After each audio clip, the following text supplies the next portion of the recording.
Hello friends, कैसे हो आप। मैं विक्रम और आप सभी का स्वागत है। जैसा कि दोस्तों राजस्थान पुलिस के लिए एक बहुत ही इंपॉर्टेंट सीरीज हमने शुरू की है और इस सीरीज में उन तमाम क्वेश्चनों को हम यहाँ से पढ़ना शुरू किया है जो पिछली राजस्थान पुलिस के एग्जामों में कहीं ना कहीं पूछे गए हैं।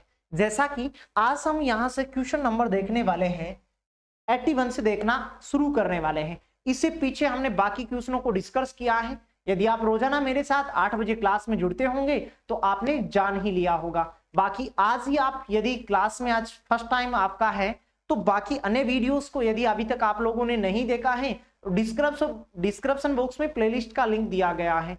उस लिंक के माध्यम से उन सभी क्लासों को आप 1 बाय 1 करके देख सकते हैं जो हमने पीछे पूरी की है। जैसा कि क्वेश्चन नंबर आपके सामने है, एक आसान सी बात आप लोगों को इस क्वेश्चन में पूछी गई है कि एड्स नामक बीमारी किससे होती है। एड्स नामक जो बीमारी होती है वो किससे होती है। हमें 4 विकल्प दिए गए हैं, उन विकल्प का चुनाव करना था कि कौन सा विकल्प यहाँ से सही रहने वाला है। बाकी यदि एड्स से जुड़ी हुई बातों को यदि हम डिस्कस करें यहाँ से, तो एड्स जो होता है, इस एड्स का पूरा नाम होता है एक्वायर्ड इम्यूनो डेफिशिएंसी सिंड्रोम। इसका पूरा नाम होता है, क्या होता है, एक्वायर्ड इम्यूनो डेफिशिएंसी सिंड्रोम इसका पूरा नाम होता है।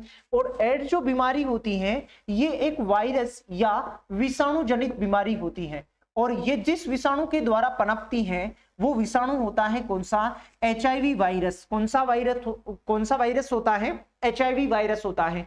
और HIV जो वायरस होता है इसका भी पूरा नाम आपको एग्जाम में पूछा जा सकता है। जैसे हमने एड्स का पूरा नाम देखा, एक्वायर्ड इम्यूनो डेफिशिएंसी सिंड्रोम इसका पूरा नाम होता है। उसी अनुसार से आप लोग ध्यान में रखिएगा, HIV का पूरा नाम होता है ह्यूमन इम्यूनो डेफिशिएंसी वायरस। क्या होता है, human immuno deficiency virus HIV का पूरा नाम होता है। और एक्वायर्ड इम्यूनो डेफिशिएंसी सिंड्रोम ये एड्स का पूरा नाम होता है। और HIV के दौरान ही क्या होता है, एड्स की बीमारी होती है। अब विकल्प का चुनाव करते, रोगी के साथ भोजन करने से नहीं। रोगी के साथ भोजन करने से HIV एक व्यक्ति से दूसरे व्यक्ति में नहीं पहुंच पाता है। पानी के द्वारा भी नहीं पहुंच पाता है। रोगी के कपड़े इस्तेमाल करने से नहीं, ऐसा नहीं होता है। संक्रमित खून चढ़ाने से, बिल्कुल संक्रमित खून चढ़ाने से क्या होता है, HIV जो होता है एक व्यक्ति से दूसरे व्यक्ति में जा सकता है या एड्स की जो बीमारी का जो कारण है ये कारण बन सकता है। एक व्यक्ति से दूसरे व्यक्ति में संक्रमित खून को यदि हम चढ़ाते हैं तो वो एड्स रोग का बीमारी का कारण बन सकता है। तो जैसे आप लोगों को एक आसान सी बात यहां से पूछी गई थी वो आप लोगों को डी विकल्प में यहां से बताना था। सही जवाब आप लोगों का होता कौन सा, डी विकल्प यहां से सही होता। बाकी हमने कुछ जुड़ाव की चीजें यहां से जानी है कि एड्स का पूरा नाम होता है एक्वायर्ड इम्यूनो डेफिशिएंसी सिंड्रोम इसका पूरा नाम होता है। और विषाणु जो होता है ये विषाणु जनित एक बीमारी होती है, कौन, एड्स। और इसके लिए जो विषाणु होता है वो विषाणु होता है HIV विषाणु, ह्यूमन इम्यूनो डेफिशिएंसी वायरस इसका पूरा नाम होता है। चलिए तो इसी प्रकार इस सुहाने सफर में अगले क्वेश्चन की तरफ बढ़ते हैं। और अगले क्वेश्चन में पूछा गया है कि इनमें से किसमें प्रोटीन की मात्रा सर्वाधिक होती है। दिए गए जो विकल्प हैं इन विकल्प में हमें पूछा गया है कि इन विकल्प में किसमें प्रोटीन की मात्रा सबसे ज्यादा होती है। तो प्रोटीन की मात्रा सबसे ज्यादा होती है किसमें, दालों में होती है। किसमें होती है, दालों में होती है। और उनमें भी, दालों में भी यदि पूछा जाए ना तो एक तो होता है सर्वाधिक प्रोटीन का स्रोत क्या, मूंगफली होता है। क्या होता है, मूंगफली। और एक इसके साथ ध्यान में रखिए क्या होता है, सोयाबीन। सोयाबीन और मूंगफली में सबसे ज्यादा प्रोटीन की मात्रा पाई जाती है। तो आप लोगों को तो केवल और केवल यहाँ से दाल दिया गया था तो विकल्प हमारा सही जवाब होता कौन सा, कौन से विकल्प का चुनाव करते, बी विकल्प का यहाँ से आप लोग सही चुनाव कर सकते थे। इसी प्रकार दोस्त अपना एक प्यारा सा जवाब आप कमेंट बॉक्स में लिखते जाएं कि जो क्वेश्चंस आप लोगों के लिए मैं अरेंज करके लेके आया हूं इन क्वेश्चन का सही जवाब आप लोग यहां से क्या जानते हैं। और यदि पूरे क्वेश्चनों को यदि आप पूरे ध्यान के साथ मेरे साथ अंतिम क्वेश्चन तक चलते हैं तो सभी क्वेश्चंस आप लोगों के दिलो दिमाग में पहुंच ही जाते होंगे। चलिए तो इसी प्रकार बाकी सभी वीडियोस को आप लोगों ने नहीं देखा है कंटिन्यू तो डिस्क्रिप्शन बॉक्स में जो प्लेलिस्ट का लिंक दिया गया है उस लिंक के माध्यम से उन सभी वीडियोस को आप क्रम से देखते आइएगा। जैसे कि अगला क्वेश्चन था ये राजस्थान पुलिस के पेपर में ही पूछा गया था कि फूलदार पौधे जो बीज को सुरक्षित रखने हेतु फल विकसित करते हैं उनको क्या कहते हैं। एक आसान सी बात पूछी गई थी, बाकी आपको यहां से ज्यादा कुछ नहीं जानना था कि ऐसे पौधे का नाम बताना था, ऐसे कौन से पौधे होते हैं जो फल को विकसित करने के लिए बीज को सुरक्षित रखते हैं। वो होते हैं कौन से, एंजियोस्पर्म होते हैं। कौन से होते हैं, एंजियोस्पर्म होते हैं। तो बी विकल्प यहां से हमारा सही जवाब होता। इसी प्रकार हंसते मुस्कुराते अगले क्वेश्चन की तरफ बढ़ते हैं। अगला क्वेश्चन हमें दिया गया था कि मीथेन अणु में कितने परमाणु होते हैं। मीथेन, सबसे पहले तो जानना था मीथेन जो होता है ना, ये दिल्ली पुलिस के एग्जाम में पूछा गया सवाल है। मीथेन जो होता है, ये मीथेन कहा जाता है किसको, CH4 को। इसके पिछले वीडियो में भी हमने मीथेन से संबंधित चर्चा की थी कि जो CNG जो गैस होती है, इस CNG में सर्वाधिक मात्रा में पाया जाता है क्या पाया जाता है, मीथेन सर्वाधिक मात्रा में पाया जाता है। और मीथेन का सूत्र यदि पूछा जाए तो क्या होगा, CH4 होगा। लेकिन अब यहां से परमाणु के बारे में पूछा गया है कि CH4 में परमाणु टोटल कितने होते हैं। पिछली परीक्षाओं में यदि रेलवे के पेपरों के यदि आप देखते होंगे, आप लोगों ने देखा होगा, तो वहां भी इस प्रकार के बहुत सारे ढेरों क्वेश्चंस आप लोगों को परीक्षाओं में पूछे जा रहे थे कि CH4 में हाइड्रोजन के कितने परमाणु होते हैं, कार्बन के कितने परमाणु होते हैं, टोटल कितने परमाणु होते हैं। जब ये क्वेश्चंस आप लोगों को दिल्ली पुलिस के पेपर में पूछा गया तो CH4 में टोटल परमाणु के बारे में पूछा गया। बाकी कई बार एग्जाम में ऐसा होता है कि CH4 में केवल और केवल हाइड्रोजन के परमाणु के बारे में बात करता है। तो CH4 में एक तो कार्बन का परमाणु है और 4 परमाणु किसके हैं, 4 परमाणु या किसके हैं, हाइड्रोजन। टोटल परमाणु पूछे तो टोटल परमाणु होंगे मेरे दोस्त कितने, 5 होंगे। और हाइड्रोजन के पूछे तो 4 होंगे। और कार्बन का पूछे तो कार्बन का परमाणु होगा 1। यहां तो क्वेश्चंस में हमें केवल और केवल टोटल के बारे में पूछा गया था कि मीथेन अणु में कितने परमाणु होते हैं, 5 परमाणु होते हैं, जिसमें हाइड्रोजन के 4 होते हैं और कार्बन का 1 परमाणु होता है। और CH4 के बारे में एक इंपॉर्टेंट बात और आप लोगों को यहां से बताई है मैंने कि CH4 जो होता है, इस CH4 यानी कि मीथेन की सर्वाधिक मात्रा पाई जाती है किसमें, CNG में, जिसका हमने पूरा नाम भी पढ़ा था। इसका संपीड़ित प्राकृतिक गैस, इसका पूरा नाम होता है कंप्रेस्ड नेचुरल गैस, जिसको हम कहते हैं। और इसमें मीथेन की मात्रा सर्वाधिक पाई जाती है। LPG में ब्यूटेन सर्वाधिक पाया जाता है और CNG में मीथेन की मात्रा सर्वाधिक पाई जाती है। इसी प्रकार अगले क्वेश्चन की तरफ मैं आप लोगों को लेकर चलता हूं। अगले क्वेश्चन में भी कुछ पूछा गया है और यह भी आप लोगों को राजस्थान पुलिस के पेपर में ही पूछा गया सवाल था कि रसायन शास्त्र में उस मिश्रण को क्या कहते हैं जो समरूप हो तथा जिसके अवयवों को आसानी से पहचाना नहीं जा सके, उसको हम क्या कहते हैं। एक आसान सी बात आप लोगों को पूछी गई थी, बाकी आप कमेंट बॉक्स में लिख ही सकते हैं कि सही जवाब यहां से क्या होने वाला है। देखिएगा, रसायन शास्त्र में उस मिश्रण को क्या कहते हैं जो समरूप हो तथा जिसके अवयवों को आसानी से नहीं पहचाना जा सके, उसको कहा जाता है क्या, सममांगी मिश्रण कहा जाता है। क्या कहा जाता है, सममांगी मिश्रण कहा जाता है। लेकिन सर ऐसा तो कोई ऑप्शन में नहीं है, ऐसा हमारे पास कोई ऑप्शन में नहीं है, तो इसी प्रकार कोई ना कोई इसके अनुरूप कोई ना कोई विकल्प आप लोगों को दिया जाएगा। तो ये देखो C विकल्प में आप लोगों को दिया गया है समरूप। इस समरूप को अब हम यहाँ से सही विकल्प का चुनाव इस क्वेश्चन का करते तो C विकल्प को सही चुनाव के दौरान बता सकते थे कि जो आसानी से पहचाने जाने वाले अवयव जो नहीं होते हैं उनको सममांगी मिश्रण कहते हैं। जब सममांगी मिश्रण ऑप्शंस में नहीं था तो हमें C विकल्प का यहां से चुनाव करते जिसमें लिखा गया है समरूप, कि वो विलयन जिनमें जो अवयवी होते हैं उनको आसानी से नहीं पहचाना जा सकता है। चलिए इसी प्रकार इस क्रम में अगले क्वेश्चन को देखते हैं। अगले क्वेश्चन में पूछा गया है कैल्शियम क्लोराइड का रासायनिक सूत्र क्या होता है। कैल्शियम क्लोराइड का रासायनिक सूत्र क्या होता है। देखो इसके अलावा कुछ छोटे मोटी चीजों को और आप लोगों को पूछा जाता है, जैसे कार्बन डाइऑक्साइड का सूत्र होता है क्या, CO2। जल का होता है क्या, H2 होता है। क्या होता है, H2 होता है। भारी जल का क्या होता है, D2O होता है। हाइड्रोजन सल्फाइड का जैसे क्या होता है, H2S। क्या होता है, H2S होता है, जिसमें सड़ी अंडे जैसे गंध की बदबू आती है। ओजोन का सूत्र होता है O3 होता है। अब तो एग्जाम में आप लोगों को ऐसे पूछा जाता है कि ओजोन जो होती है, इस ओजोन में ऑक्सीजन के कितने परमाणु हैं, 3 परमाणु होते हैं। कितने परमाणु होते हैं, 3 परमाणु होते हैं। तो कुछ इस प्रकार की छोटी छोटी चीजें भी आप लोगों को एग्जाम में पूछी जा सकती हैं। तो कैल्शियम क्लोराइड का सूत्र होता है क्या, CaCl2 जो होता है वो किसका सूत्र होता है, कैल्शियम क्लोराइड का होता है। तो यहां से ए विकल्प हमारा यहां से सही जवाब होता। इसी प्रकार सफर में आगे कंटिन्यू रहते हैं। अगला क्वेश्चन है हमारा कि ईमेल किस उपकरण से भेजी जाती है। ईमेल जो होता है, ईमेल हम किसके द्वारा भेज सकते हैं। एक आसान सी बात आप लोगों को पूछी गई है, आप लोग सही जवाब कमेंट बॉक्स में लिख ही रहे हैं। चलिए, तो एफएम के द्वारा, रेडियो जो होता है, क्या रेडियो के द्वारा हम ईमेल भेज सकते हैं क्या, नहीं भेज सकते। टीवी के द्वारा भेज सकते हैं क्या, नहीं, टीवी के द्वारा भी नहीं भेज सकते। जब ये दो विकल्प आपस में कर चुके हैं तो डी विकल्प भी कभी नहीं आने वाला है। बाकी सही विकल्प का चुनाव करते तो हमारा बी यहां से सही जवाब होता कि कंप्यूटर जो होता है, इस कंप्यूटर के द्वारा हम ईमेल एक जगह से दूसरी जगह भेज सकते हैं। सही जवाब बी यहां से सही जवाब होता। चलिए, तो इसी प्रकार अगला क्वेश्चन है हमारा कि किस भारतीय मूल की महिला ने अंतरिक्ष में सर्वाधिक समय तक रहने का विश्व रिकॉर्ड बनाया है।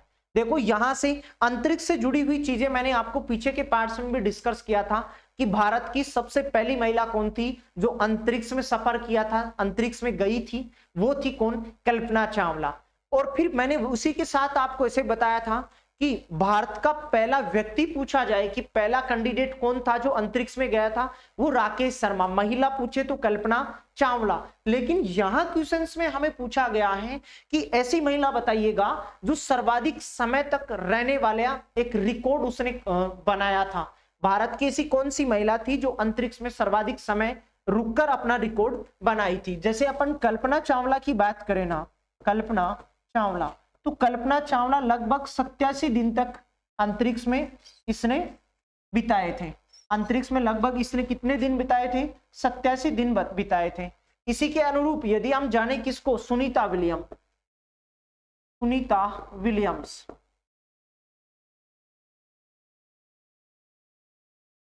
सुनीता जो विलियम्स हैं, इस सुनीता विलियम ने अंतरिक्ष में लगभग 321 दिन का विश्व रिकॉर्ड बनाया था। तो यहां से आपको पूछा जाए सबसे पहली महिला अंतरिक्ष में जाने वाली कौन थी, भारत की कल्पना चावला। दूसरे नंबर पर कौन गई थी, सुनीता विलियम। और इस सुनीता विलियम ने सबसे ज्यादा समय तक अंतरिक्ष में रुककर अपना विश्व रिकॉर्ड बनाया था। तो अब यहां से सही विकल्प का चुनाव करते तो सी हमारा यहां से सही जवाब होता कि सुनीता विलियम एक ऐसी भारत की महिला थी जो अंतरिक्ष में सर्वाधिक समय तक रहने का विश्व रिकॉर्ड उसने बनाया था। सी विकल्प आप लोग यहां से बता सकते थे। चलिए, नेक्स्ट अगले क्वेश्चन की तरफ बढ़ते हैं। और अगले क्वेश्चन में पूछा गया है हमें क्या, कि सूर्य का ताप पृथ्वी तक किस प्रक्रिया द्वारा पहुंचता है। सूर्य का जो ताप होता है, सूर्य की जो किरणें होती हैं, उन किरणों के द्वारा जो तापमान हमें महसूस होता है, वो ताप सूर्य का पृथ्वी तक किस प्रक्रिया के द्वारा पहुंचता है। सूर्य का जो प्रकाश होता है, सूर्य का जो प्रकाश होता है, ये प्रकाश पृथ्वी तक पहुंचता है। और ये सूर्य का प्रकाश हमारे शरीर के लिए क्यों उपयुक्त रहता है, क्योंकि विटामिन डी इससे प्राप्त होता है। कौन सा विटामिन प्राप्त होता है, डी विटामिन प्राप्त होता है। और हमारी त्वचा पे सर्वाधिक तीव्र गति से बनने वाला विटामिन होता है ये, कौन सा, डी विटामिन। सबसे तीव्र गति से बनने वाला विटामिन होता है, सबसे तीव्र गति से बनने वाला विटामिन होता है कौन सा, डी विटामिन होता है।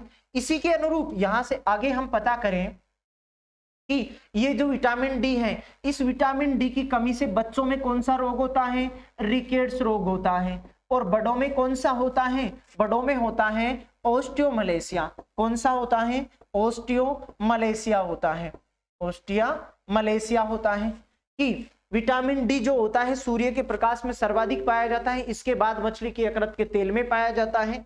सबसे तीव्र गति से बनने वाला विटामिन होता है। इस विटामिन की कमी से बच्चों में रिकेट्स रोग होता है और बड़ों में ओस्टियोमलेशिया रोग देखने को मिलता है। अब क्वेश्चंस के उत्तर की तरफ चलते हैं। क्वेश्चन में पूछा कि सूर्य की किरणें के द्वारा जो ताप होता है वो पृथ्वी तक किसके द्वारा पहुंचता है, वो विकिरणों के द्वारा पहुंचता है। किसके द्वारा पहुंचता है, विकिरण के द्वारा पहुंचता है। तो बी विकल्प आप यहां से हंसते मुस्कुराते ही चुन सकते थे। और इसके एक आध क्वेश्चन और रहे हैं, फिर हमको यहां से सेशन को खत्म ही करने वाले हैं। कि जैसे इस क्वेश्चन में हमें पूछा गया था कि हृदय और फेफड़ों की आवाज सुनने के लिए डॉक्टर किस यंत्र का उपयोग करता है।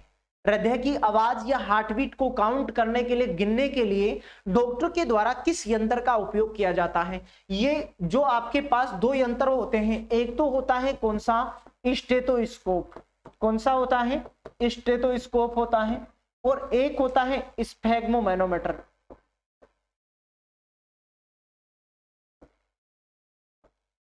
स्फैग्मोमैनोमीटर होता है।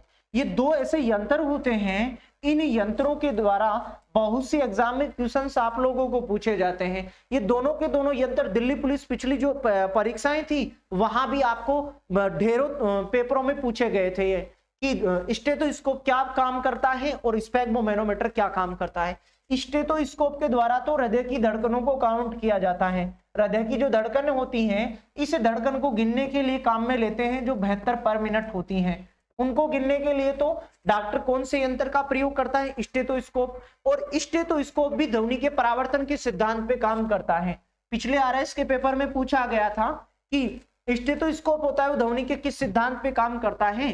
प्रकाश के परावर्तन के सिद्धांत पे काम, ध्वनि के परावर्तन के सिद्धांत पे, ध्वनि के परावर्तन के सिद्धांत पर काम करता है। कौन? स्टेथोस्कोप। और स्टेथोस्कोप होता है डॉक्टर के गले में जो लटका हुआ रहता है, जिसको दो कानों में लगे रहते हैं, फिर अपने हाथ वाट के लगाता है यहाँ, वो होता है कौन सा? स्टेथोस्कोप। और ये ध्वनि के परावर्तन के सिद्धांत पे कार्य करता है। स्फैग्मोमैनोमीटर की बात करें तो स्फैग्मोमैनोमीटर के द्वारा मापा जाता है क्या? ब्लड प्रेशर या बीपी को मेजर किया जाता है।